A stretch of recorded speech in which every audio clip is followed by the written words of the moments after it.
Definitely recommend you come here if you're ever coming through when you're allowed. We're joined tonight by someone whose work I've enjoyed, studied, been educated by since being introduced to it via hip hop at a very early age, along with his partner Gil Scott-Heron. He's responsible for some of the most vital and listenable music of the 20th century, case in point, as evidenced by not just his continuing influence on the dominant genre of the 21st century, but a continual active involvement. Please give a warm virtual welcome for Brian Jackson. Hey, Jeff. How you doing? Very well. Good to see you, man. Very good to see you. Same here. Same here. Hey, Niall. What's happening, man? So, Brian, we did this a couple of years ago, and it was fantastic. And that was very much from the perspective of you as a producer. But a few things have happened in the last couple of years. I guess you could say that are very relevant to, you know, who you are, the music you made and continue to make. So there's a few things to talk about. Not least your fantastic podcast with Keith LaMar, Pieces of a Man. Oh, man. We're going to be talking about today, and I highly recommend anyone that hasn't listened to that yet get on that. It's really an illuminating and an enlivening and a life-affirming listen. Is the best way I can put it. I'm playing with the lights. Don't mind me. I'm just that looks fantastic. Oh yeah, is this better than? Well, I feel like I'm in Hades now. You know, I quite liked the Prince effect earlier, actually. Oh, the Prince effect. Here you go. Yeah. Wait a minute. How's that? Oh, there we go. That's okay. That's quite John Coltrane. Purple Rain. I love that. Oh, very John. Yeah, that's true. You're right. Yeah. How apt. How appropriate. How indeed. So I think most people that are on this call will be familiar with your work, but I think it's worth doing a little kind of Netflix style last episode recap, for anyone that is uninitiated. Brian Jackson, Brooklyn, born and bred, nurtured musically from a young age. You like skipped the third grade, right? That always sticks in my mind. I told you that? Man, God. I picked that up somewhere. So embarrassed. Oh, well, actually, yeah, you discussed that on your podcast, how you grew up around older people, that's right. Partly because you skipped, and I thought that's a fascinating perspective and something that a lot of people have experienced in one way or another, and how that has an impact on how you view the rest of your life and how you grow. And we can dig into some of that later. It definitely had an impact on on some of the people I hung around, because it's the sense that I was already hanging with older people. That's how I got to hang with people like Gil and Victor Brown. So yeah, exactly. So age difference between you and Gil Scott-Heron? 3 years. Okay, but at a certain age that's enough, isn't it? Oh, yeah, when you're a teenager. I mean, when you're 17 and you're and your buddy is 20, that's a huge difference. But when you're 19 and your buddy is 22 and your mom, he can sign his own contracts, but your mom has to sign for you. Yeah. Well, and also I guess you grow very quickly at that kind of age in terms of your political awareness and awareness of yourself and all of that kind of thing. And when you're hanging around older people, you get some of that ahead of time. You do. I mean, everybody I hung out with at Lincoln was at least 3 years older. Than me. I couldn't. When I came in, I was 16. Just about to turn 17. Most of the kids were at least 18. Some of them ready to turn 19. But they were too young for me. I mean, it can be the difference between a child and a man, can't it? That it can absolutely. I grew 6 inches between 16 and 18. Yeah, wow, exactly. And I mean, I was still a kid. I mean, I was a kid for a long time because I feel like I was kind of sheltered, you know, even though I got into a fair amount of trouble, which is one of the reasons why I didn't go to school in Brooklyn instead of, well, you know, and decided to go to Lincoln, because I figured maybe I could head off the impending, you know, fuckery at the, You saw it at the coming. pass. Yeah, I saw it coming. I saw, yeah, the writing was on the wall. And, it was a good move, clearly. I mean, that speaks volumes as well, that we all see the writing on the wall, and it's Yeah, whether or not you read it quite often makes the difference, right? that's true. It's like, let me see. Yeah, Yeah. exactly. Some people do read it, but they read it too late, Oh, they read it backwards. They read it backwards. Like the Quran. I love it. So, yeah. So yeah, as you say, Lincoln University, you linked up with Gil Scott-Heron early 70s. This is on the back of like Miles Davis probably changing music for the like third or fourth time during his career. The concept of like African rhythms and griots and oral tradition, coming to the fore. Also at the same time as kind of Vietnam and brotherly love and Afrocentrism, coming to the fore. Were you there? Jeez. It sounds like it, right? I just listened to a lot of it, and invested myself in it. I mean, I think that's part good. of, there's a very interesting, and maybe you're aware of this, Rodney Carmichael, the hip hop kind of editor of NPR, has been running a series about hip hop and the justice system. And part of, an interview I read with him, they talked about how, in the 90s, 90% or at least the majority of hip hop sales as hip hop grew was a white audience. And, were they absorbing what was coming through, or was it just kind of exoticism and normalizing it for them? And speaking from personal experience, I think probably a bit of both. I've met a lot of people that came up in that time where it's, it was glamorous for them. But for me, it made me research things. I know we talked last time about, I discovered who Harriet Tubman was through Run DMC. And that's true. I could repeat that story in variations in many ways. And, that's definitely, a very interesting kind of area to explore. But I want to, as I say, I think a lot of people that are on this call will be familiar with your work and your work with Gil Scott-Heron. And certainly, if you haven't recently, you should jump on your streaming service of choice and refamiliarize yourself. Also with the many productions that you've done, Brian, outside of that, which we dug into last time. And I recall as well, looking up your record on Who Sampled, and you've been sampled around 300 times. Quite a bit. That we know of. Turns out. Yeah. That we Most Def, Common, but also like Take That and S Express and Air. Yeah, absolutely.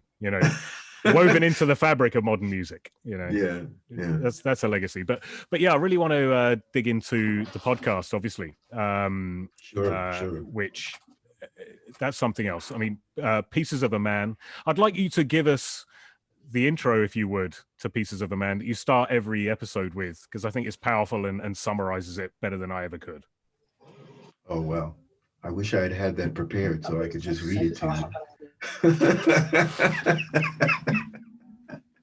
That's okay. That was.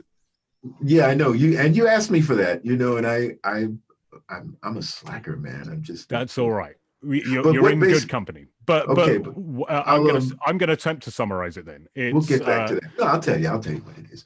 Basically, it's the podcast is about music and justice in America, and how the two things intersect. In other words, what we're trying to do in this particular podcast is to understand how music has helped us kind of be able to deal with so many of the injustices that we come across. And when I say we, I'm talking about myself and a death row prisoner by the name of Keith LaMar, who has been in solitary confinement for 20, going on 28 years now, and received just a few years ago, received a death sentence, an execution date for November 23rd, um, 2023.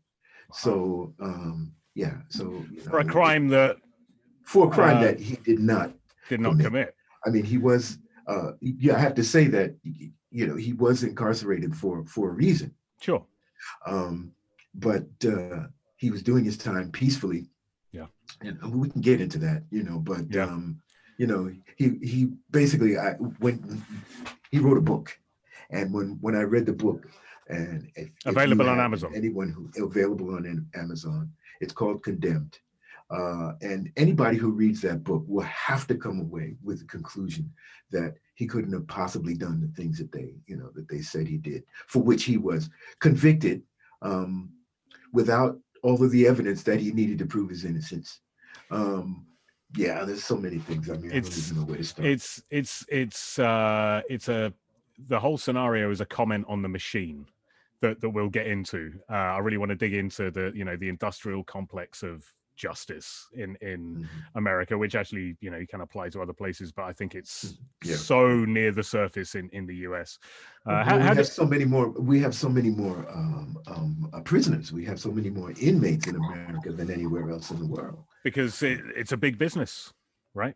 Yes. And I mean, Pieces of a Man obviously is the name of an album you made with Gil Scott-Heron, and it's the first album, and I always loved it as an album title, but it seems even more appropriate in this context. We're getting a piece of your mind, and also the perspective of an individual who's in a system that's been designed to break a man down to pieces, and we're hearing that. And not only that, but some of those pieces, well, some of my pieces are there with him, I mean, because of the fact that, it just so happens that I'm not there, but I could have been. Yeah. And, so many of us, so many Black men and women, could be in his situation, are in his situation, in fact. So that, that's basically the premise, that there's so much of me in there with him. What's the phrase? There, but for the grace of God go I. There, but for the grace. Yes, sir. And, it's, and you're touching on something there that always, brings to mind kind of white privilege. This is not something I really have to worry about, but it's something that any Black person in America potentially could experience through no fault of their own. Well, I don't know. Knowing you, I don't know. I think you do. You might have to worry. You're blowing my cover here, Brian. So just kidding. I know, but you're not too far from the truth. But it's a fascinating perspective also that he has. Somebody that and during a time where, look, we can never walk in his shoes, but if you're a human being, you have empathy. So that losing your freedom is not something you want, and it's something that to some extent everyone in the world has had a taste of recently. I mean, most people, and it's such a crazy thing that the podcast coincides with this kind of happening, that everybody's had a little taste of that. And I mean, certainly in the UK, most people live on their own. So most people in the UK in isolation are in some kind of solitary confinement, and it was something that in the first episode of the podcast really struck me, which was after a couple of weeks of lockdown, when you've pretty much completed the internet and watched everything on Netflix, and you start going back to other things, I started to appreciate music more. I felt it more, and I listened to whole albums again. And when Keith is talking about discovering Coltrane when he'd got to prison, and how that freed him in a way, You know, you can cage my body, but not my spirit. You know, that almost summarizes the whole podcast in many ways, right? It really does. Interestingly enough, I found Keith through my wife. I meant to ask you. Yeah. Yeah, who was going crazy because of the lockdown situation, obviously, and it was kind of at the point where she was looking around to see what anybody had to say about how did you survive this. And ironically, there was an article in Mother Jones from a man who had been in solitary confinement for 27 years, and she thought, well, if anybody knows, it Anybody would probably knows. be this guy. So she read the article, and turns out that he's a brilliant writer. Yeah. And at the end of the article, there was a reference to a book that he had written called Condemned, and she was so impressed by his piece that she immediately ordered the book on Amazon. And when it came, we didn't see her for a day. She just took the book and she Wow. couldn't put it down. It took her about, I'd say, 24 hours to complete the book. And when she did, she just put the book down and looked at me and said, "You have to read this book." And I was like, "Okay, yeah, I got a lot of stuff to do. Okay, I'll check it out. Give me a minute." No, she was like, "No, no, you have to read this book now." And I read the book, and 24 hours later, I put the book down and I looked at her and I said, "We have to do something."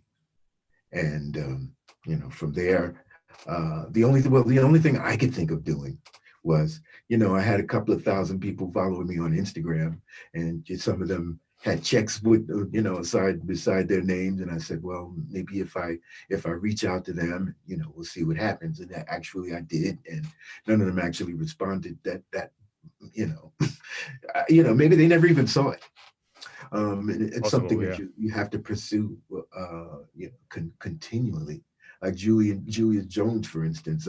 I think the person who initially got the attention of Kim Kardashian she had to write to her about 15 times before she ever even saw it. Well, I mean, it's kind of indicative of the way the world works now. Is, I mean, you touch on this on the podcast as well about how it's easier now for people to make music and to get the music out there, but that's not the challenge anymore.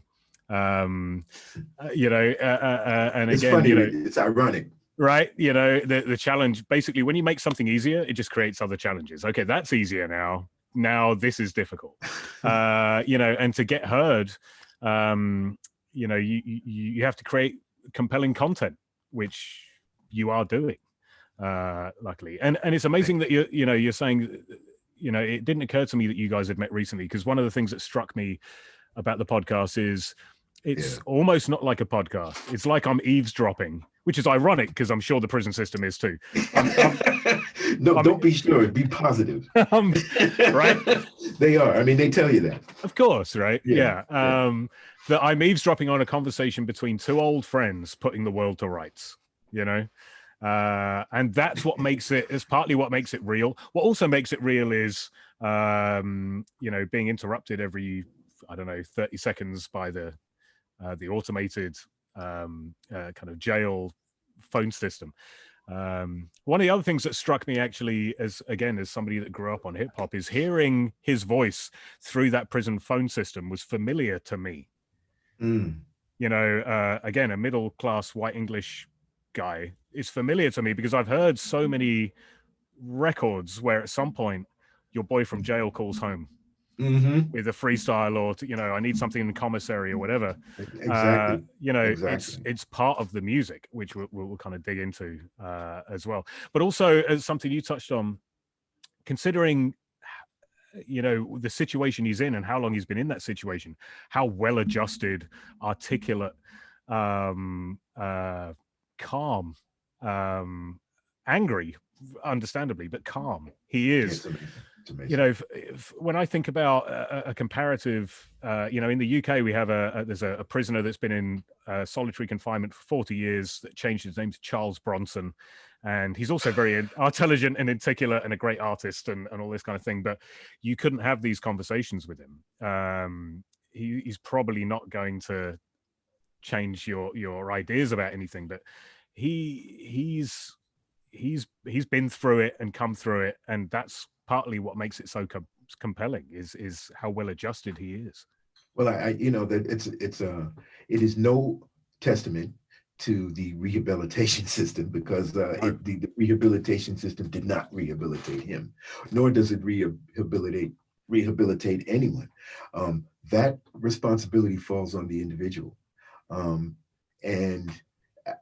as he said in one of the last episodes, he says that many people are just not up to the challenge through no fault of their own. Because some of the reasons that they're there in the first place, they're not equipped either mentally or emotionally to do the things that are required to not only stay sane, but to make meaning out of your life, which is something that I think is just a huge testament to Keith's to his will and to his spirit and to his intelligence. It's indicative of the fact that he shouldn't be there. Regardless, yeah. I mean, even if he were guilty, at some point, there isn't the point. The point isn't to pay to have someone subsist for their entire life. That isn't the point. The point is, that hopefully the person will get it. The person will see, what their contribution to society could actually be, or what their contribution to themselves or their family could be, and assume that responsibility. But that's one of the things that struck me is, imagine the good that Keith could be doing on the outside with, absolutely, the intelligence and energy and passion that he has. And again, I think this is a theme partly of the podcast is, one of the things that kept him sane, as we referenced earlier, is culture.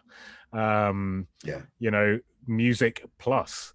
And, it's often not understood, I think, that music, culture in general, is not just what we do between going to the office and generally ticking the boxes that society is deemed, this is what we're told life is. It's not just something you fill the gap with. It's how we cope.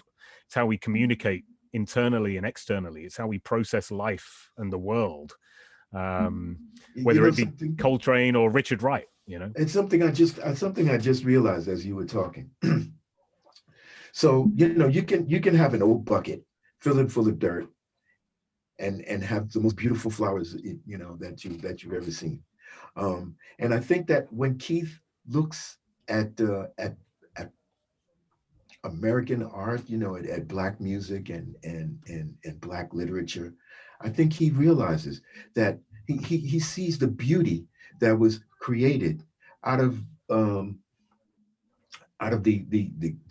confinement, out of the restriction, out of the filth and the degradation of the society of that those artists grew up in, and I think that was an example for him, that he saw that if such beautiful flowers could grow out of this old rusty nasty bucket, then maybe he could create the same type of thing in his life, and I believe he succeeded.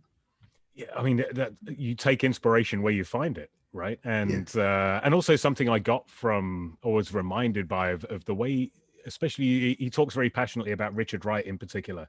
Yes. And certainly, I read Native Son and James Baldwin, Invisible Man, and something I didn't get when I read those books is how they can inform listening to maybe Coltrane. Yes. Coltrane, it makes more sense when you wrap all these things together, man. Totally. And it makes John Coltrane's contributions even more miraculous.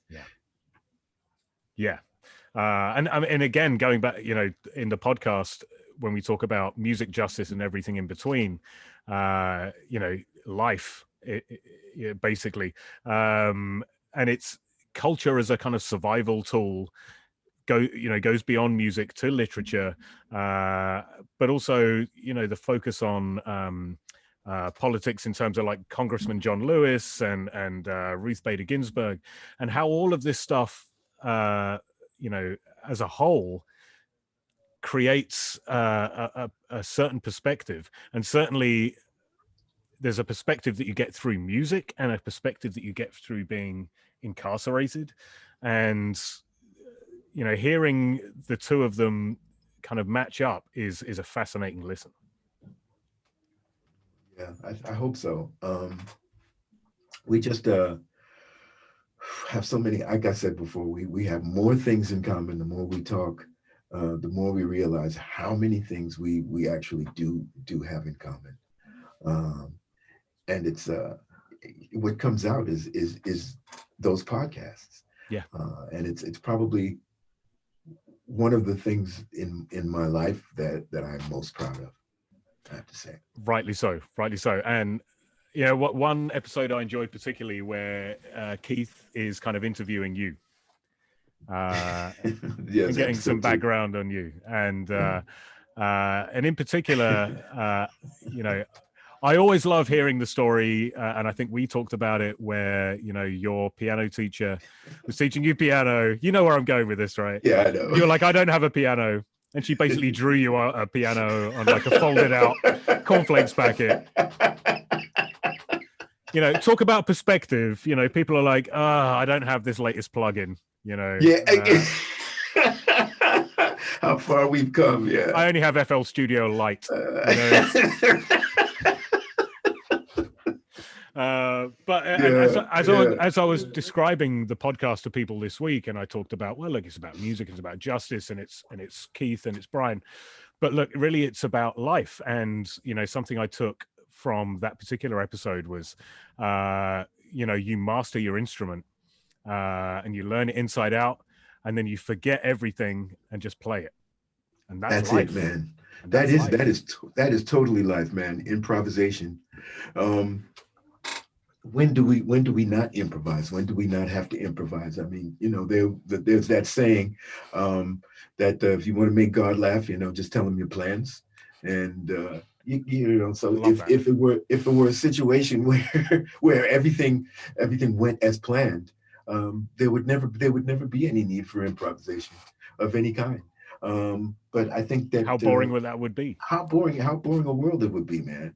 But the fact is that we have to constantly make slight modifications to our plans. Sometimes huge modifications to our plans. And some of us kind of live without any plans. Yeah. And that's okay too. I mean, the point is to live. The point is to live and to get some type of fulfillment out of it. But it's all about how you think about it, isn't it? It's all about how you think about it. It's something I took from my father, is that he always said the great thing about your plan failing is you get to make a new plan. Isn't that great? That's awesome, man. I like new things. It's a great way to look at it. Yeah. I love new things. And I think also in that episode, Keith talks to you about, and it's something we touched on before, that the messages in your music, are still relevant, which in many ways is a kind of gift and a curse. Like, yeah, I would say that we would prefer it wasn't. It's great that there's still, a soundtrack to that, and we can dig into, how that has kind of come and gone over the decades, but yeah, I mean, speak a little about how you feel about that. Well, it's kind of interesting. I mean, I get reports on things that are played, music of mine that is played from, the performing rights societies, ASCAP and CSAC and all of these. And it seems that right now, Winter in America really probably is being played more than any at any other time since its beginning. And I wonder why. Well, I just go, why is that? I think that is a beautiful way to segue into I guess the next phase of what we're going to talk about. You know, music, justice, politics in America. Yeah, I mean, it's been an interesting 4 years, to say the least. I think let's start with music and justice, because it's something I've always been fascinated with, and that relationship in the US. I mean, it's something that goes back to the beginning of America, to slavery and spirituals through the That's blues, correct. jazz. You know, I was thinking just the other day about, you know, as a kid, Sam Cooke working in a working on a chain gang, working in a Chain coal gang. mine. You know, like that's not a song about being a miner. That's a song about being on a chain gang. That's right. That's And right. you know, you grew up dancing to it at a barbecue. You know, and it's almost kind of normalized. And it's something that, again, that Rodney Carmichael at NPR was going into, about how kind of hip hop was actually birthed around the same time as the industrialization of the prison system. It's a kind of an interesting coincidence, you know, and kids around the world grow And up then, knowing like police terms, like yeah, 187 or 187. 5150, you Exactly. know. Exactly. Exactly. You know, there are literally hundreds, if not thousands, of records about police brutality. And, you know, from Sir Mix-a-Lot, One Time's Got No Case, the Ghetto Boys, 6 Feet Deep, or Crooked Officer, I should say, Death Row Wow. Records. Yeah. There was even a hip Right. hop Right. group back in, I remember The Source used to do a hip hop behind bars special. And there was an advert for a group called 5-0. There was a 4-man group made up of retired police officers. You know, is there another genre that that this applies to? The Lifers group in Rikers Island, a hip hop group made up of people serving life. I mean, Rodney Carmichael says, when you think about it from a pop culture standpoint, hip hop was definitely before everything else in terms of commenting on and critiquing the criminal justice system and Black America's relationship to it. Hard to argue with that. Very hard. That's, yeah. I mean, I really, now that you started to itemize so When you many start to different add it things up, like that, man. Wow. Yeah, it I, makes a lot of sense, man. I made a kind of Black Lives Matter special kind of playlist for a podcast I was intending to do before I nearly chopped my finger off and couldn't DJ for a while. And actually, I was, even though all these songs were coming to me off the top of my head, like, oh, there's Brand Nubian has Probable Cause and Black and Blue, and Ice Cube has this, and it was a 3-hour long podcast of just songs about that. You know, there's a reason for that. You know. Exactly. Exactly.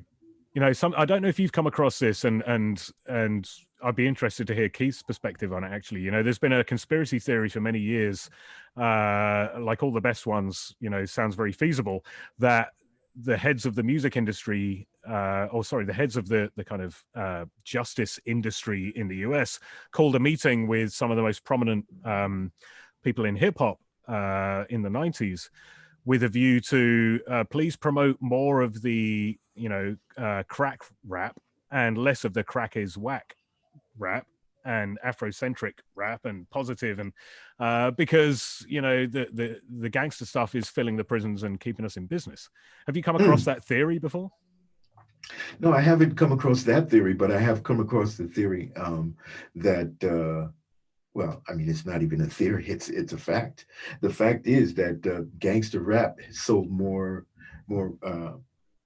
more records than any other type of hip hop, Yeah. and it's why.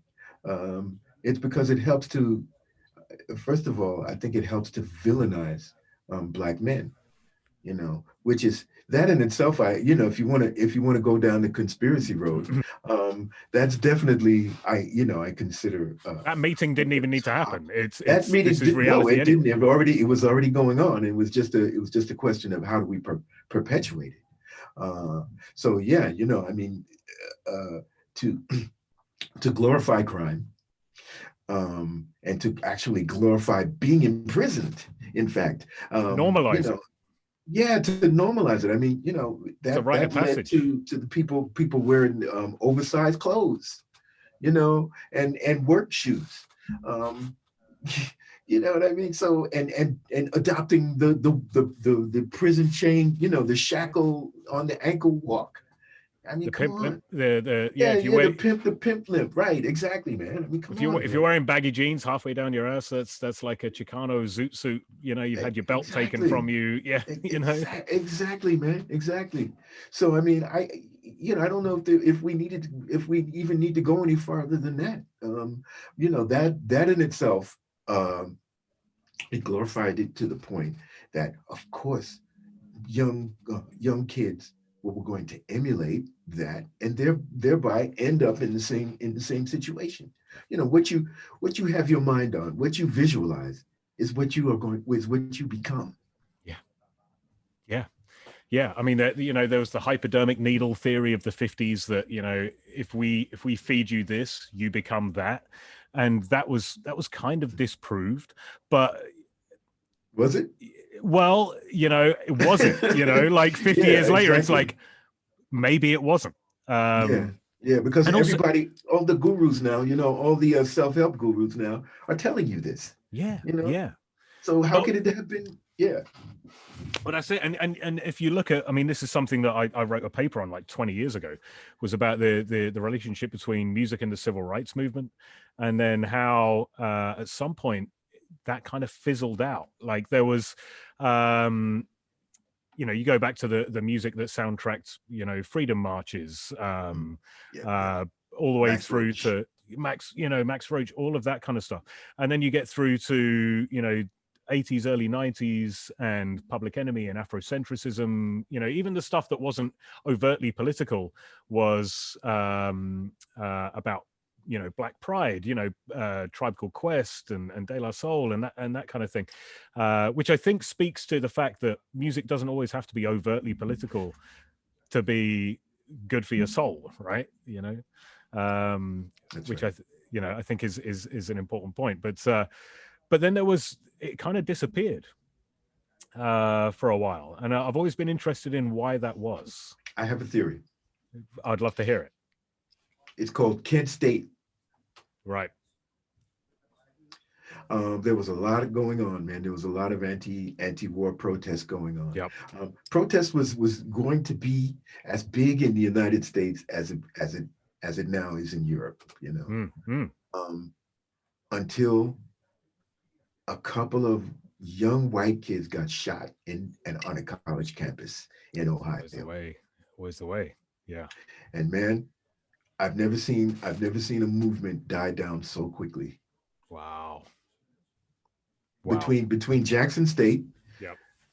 Mississippi, and Kent State in Ohio. Wow. I went to college in Mississippi briefly. I think You we talked did. about this. Which Yeah. which one? Yeah, I don't I remember. was at Ole Miss. I was sat in Oh, the at Ole room. Miss. I was sat in the very room where sorry, the name is gone now, James but like Meredith. James James Meredith. Meredith. Yeah, I was yeah. sat in that very room. Wow. And I didn't go back to the US for 10 years. I mean, not to go not the two things weren't related, right? The fact to that go you didn't go back for to go 10 to a years. football game and to see the Confederate flag being waved. And props to Ole Miss for getting rid of that fairly recently, I think. But Yeah, yeah, they should have been a did. lot sooner. But yeah, wow, yeah, very, and it was a marked drop off in. It's not like people weren't making music that commented on life anymore. It's just it wasn't promoted, it wasn't marketed in the same way that the same stuff that promoted going to jail and making money for somebody that owned a jail was Yeah, promoted. yeah. Absolutely crazy. And obviously, since we last spoke, I mean, Black Lives Matter has been around for years, but obviously became much more to the fore in the last couple of years, just with the crazy stuff that's been going on. Right, And right. it makes me think back to when Rodney King happened, Yeah, and on the one hand there were people saying, wow, this amazingly awful, ridiculous thing happened. People that knew better were like, no, this is just the one that got caught on camera. hmm And now we live in a world where everyone has a camera in their pocket. But when Rodney King happened, on the back of that, the Watts riots, but also the gang truce happened, the Bloods and the Crips. There was a gang truce that even produced records between the two gangs and all of that kind of thing. And then there was a dearth of anything for years and years. But something that you said on the podcast that I related to the resurgence of kind of political commentary in music was that possibly the next stage of human evolution is us realizing how connected we are. So it's not a niche thing anymore to be interested in, the lives of the people around you. Yeah, and I mean, I think we can. I think there are so many examples of that, of that connection, that it's really hard to escape. Yeah. Part of it is the media. Is the fact that we are totally connected through our telephones, through our phones now. So that's definitely probably the most tangible example of how we're connected. Yeah.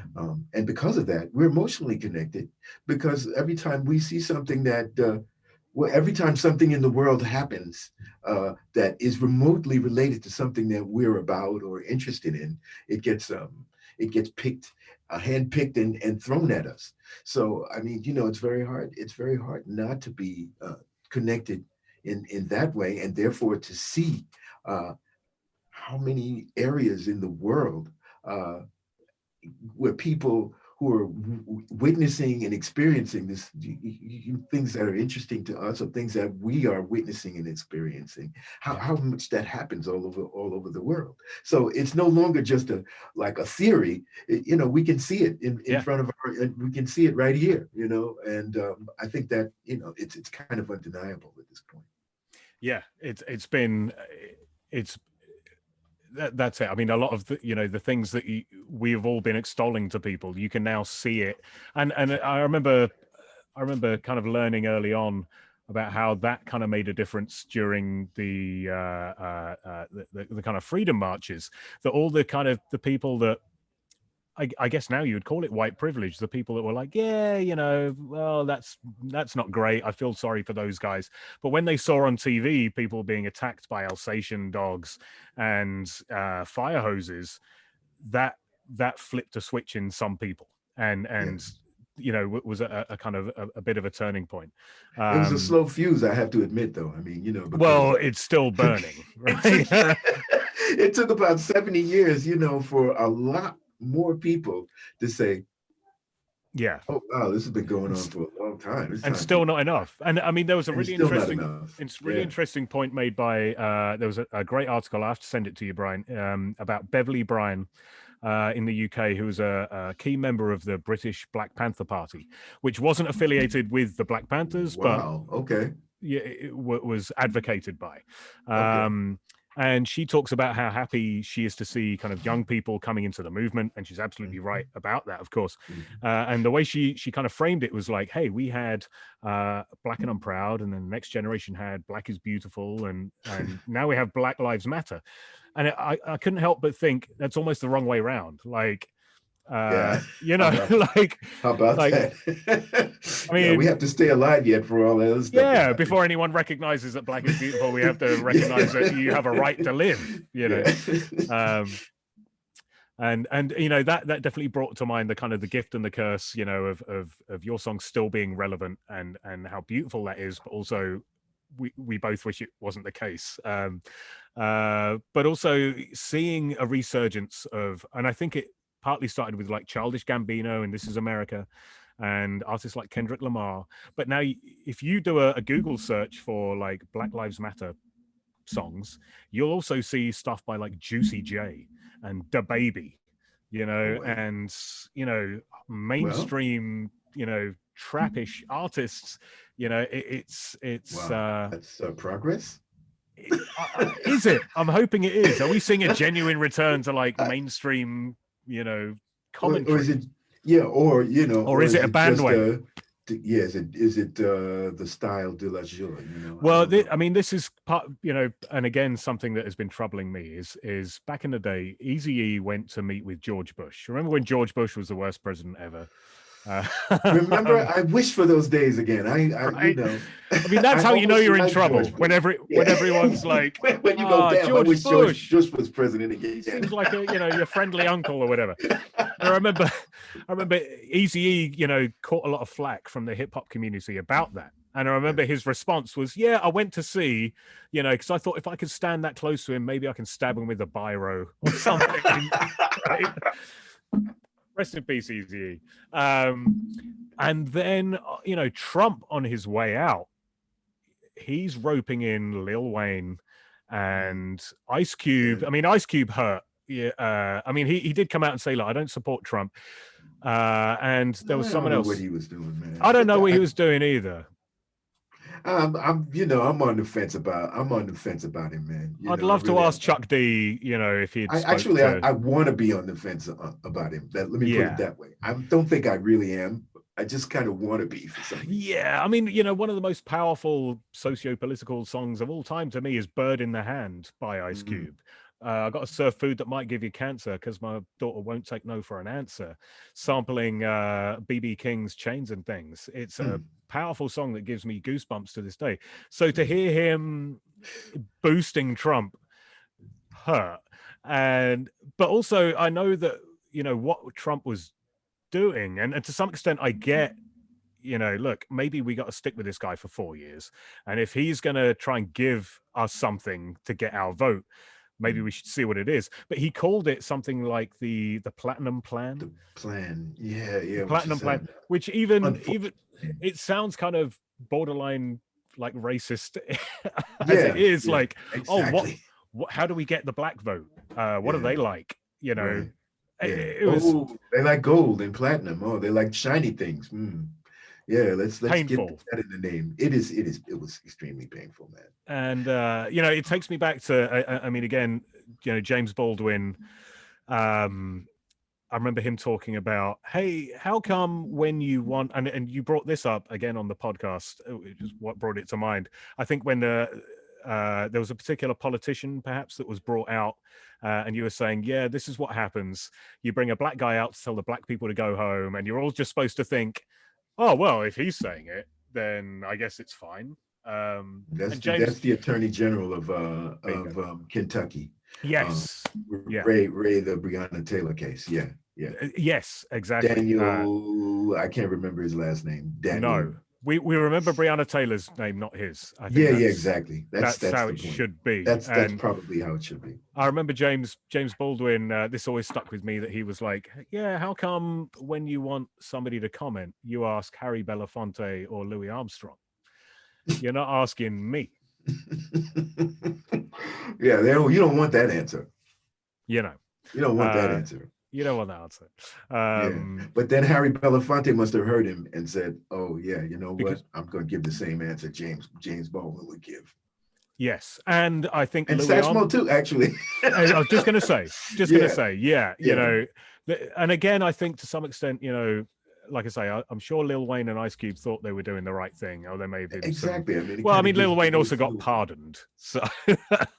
That didn't hurt him. That didn't hurt his enthusiasm for the program. And I'm sure a guy that is leaving the office of president and is probably going to jail and doesn't have as much money as everyone thinks he does. There's probably a lot of value in pardoning somebody that is worth 150 million or whatever. Yeah, he might need a large contribution. He's going to need some friends. He's definitely going to need some friends, and maybe some good lawyers, like I'm sure Lil Wayne probably has, because apparently none of the lawyers he had are willing to defend him anymore. I think anyone but Rudy, is probably. No, you know what? I'm praying that Rudy takes the case. That he stays on the case. I really am. Well, I think we have his doom. There's video evidence that he would physically melt, before he finishes his opening statement. So we can only hope. I'm conscious of time, and you probably want to get some brunch. As is always the case, Brian. Once we get talking, we can do this I don't know. Talking to you makes me hungry, and also, it's 10:30 now. Maybe I could, have a beer. Oh, there we go. Yes, and you're in New York, right? Oh, my wife is. Oh, she's watching. I see. She's well. Hi, babe. I was just kidding. I would murder an egg and cheese from a bodega right now. Ooh, That would be fantastic. But yeah, so to man. kind of sign off, I don't know if we have any questions, but I'd love to hear if there's another season coming of Yes, sir. Pieces of Man. There is another season. There was some problems with the recording because of the lockdown, the COVID lockdown. Several of the inmates contracted COVID, and so much to the point that and because of the fact that they had contracted COVID, some of the other uh, COs, the officers there also had to quarantine. So it left them on a very short staffed and so much so that the National Guard had to come in and take their place. Well, Wow.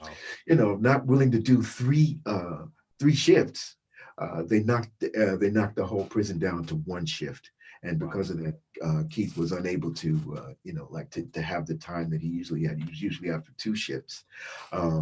But he was knocked down to one shift and had to get his exercise program in, and and Yeah. everything else, and all the calls he made to his family and this kind of thing. So we ended up having to do the podcast from his cell phone, which is less than ideal. But we are continuing to do that, and Excellent. season two will be starting I would say, within the next week or two. Oh, fantastic. Yeah, Fantastic. I mean, and again, something you touched on there that really strikes me. It's something I'm aware of, but it's visceral listening to your conversations. And this is something that's true of the UK, I think, as well. That incarceration in the US is not the punishment. It's like somewhere you go and get punished. Whereas in somewhere like Norway, I think you mentioned, and I mean, originally the idea is that being incarcerated, that is supposed to be the punishment. that's it. So, I had a friend, a fantastic artist, soul singer, that got into some trouble and found herself in prison in Sweden. And the way she described it, I was like, this is better than my house. She had like all the porn channels and all the movie channels, and there was nothing to do but kind of cook, and had a fully stocked kitchen, because being away from her family and not having freedom, that's meant Punishment to be the enough. punishment. Punishment enough. I mean, you're supposed to be taking the idea is to take you away from society until we Yeah, can figure out what's wrong with you and put you back together. yeah, What pieces you need, and then get you back out there again. Yeah, like you said, man, it's not, that's punishment enough. I and mean, that's it's meant not to even be supposed to be punishment. the Like deterrent. prison is not even supposed to be punishment, Yeah, you yeah. know, Yeah, it's at meant, all. it's meant to be when you get there, that's it. Not like, oh, Yeah, you now have to live on terrible food, yeah, and exactly. I hope mean, that that's somebody's put something in your so commissary so you can unnecessary. make a tuna casserole under the radiator, and Yeah, it's, and yeah. especially for Wash your drawers in a the quote toilet. unquote I mean, come civilized on, man. country, Yeah, yeah. so quote unquote. Yeah, but uh we're, these are some of the things that we hope to bring out in the podcast. And yeah, before I was filtering out a lot of that stuff. I was filtering out the messages, the incessant messages, and and some of the sounds. I was doing like a lot of editing and that kind of stuff. And I said, you know what? no, No, I'm not yeah, doing that anymore. I'm yeah, not doing it anymore, man. I want everybody to feel what it's like to have somebody you love in that kind of in that situation. yeah. You know? And it feels and sounds like that, Yeah, absolutely. Yeah, it's a powerful listen. It's, as I say, it's kind of life affirming as well. no, It's, he's a strong man. He's a strong man. wow, Strong wow. man. I feel like a better person for listening to it. I Me genuinely too. mean that, and I I think feel like a better person to be doing it. you know and I'd love it if in some way we could get Keith to join us in some kind of follow-up. I don't know if that's even possible. You got it. um We can do it. We can i'd do love it i'd love to speak to him. without the video, sans video, but I think we can get that done. That's Yeah, all right. The guy has a voice that it carries. yeah, Yeah, yeah.